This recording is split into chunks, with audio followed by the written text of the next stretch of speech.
We recently noticed a seller make an egregious mistake, and we wanted to make this video so you didn't make the same mistake.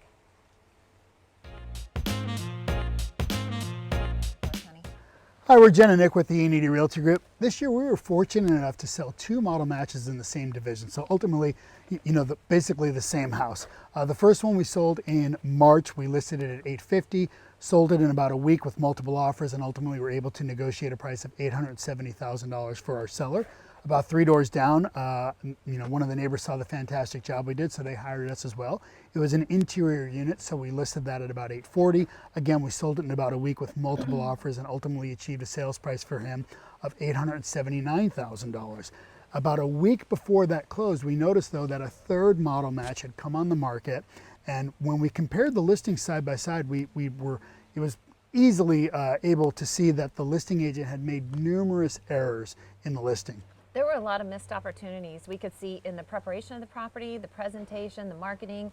It was glaringly obvious to us when we compared them. Yeah, lots of issues in the photos, lack of video, some other things, and ultimately we noticed that the home was on the market for over 3 weeks, which we thought was incredibly odd, especially we knew the demand for this particular model in the neighborhood, and ultimately the home went expired. It failed to sell. So we reached out to the seller, and upon talking to them, they let us know that they were able to get multiple offers right off the bat. However, their agent was not able to properly negotiate and get the offers where they needed to be. So I told them that, look, we are very confident that we can absolutely help you and achieve a higher price. They originally had come on the market at that $840 price point. I told them that I could help them achieve a superior price to that, based on the fact that we just basically did it with 2 other homes in the past 4 or 5 months right before they were on the market. And what they came back to us ultimately was their number one concern was, what do you charge for commissions, right? That was their biggest pain point. What they wanted to try and save on the commission because their current agent was actually charging them a reduced commission. I tried to explain to them that basically, you really wanted to look at the mistakes the agent was already making, that they were going to get what they pay for, and ultimately you wanted to try and get the best possible representation because quality representation should pay for itself. They failed to listen to me. They went back on the market with this same agent at an even lower price. They reduced it to about $830, and they ultimately sold the home 3 days ago for $825,000. So what we were talking about was, the difference in commissions was about $12,750, which seems like a lot of money, and it is.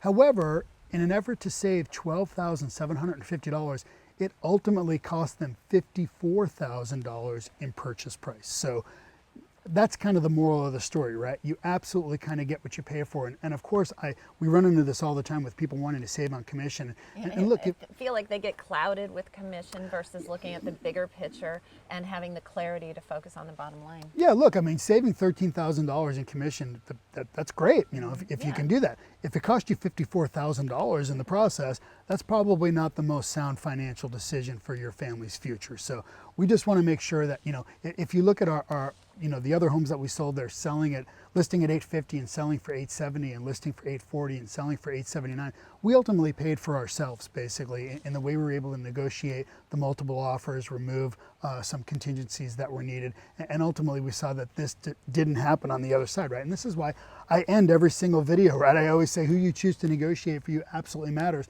It's true. So yeah, we wanted to make this video just again to illustrate this so that you don't make the same mistake. And I think it's good to share real stories, real situations of real people that they missed out on $54,000. Yeah, and I try and explain to people too, in this particular case, we're talking, in this price point of this, $850,000.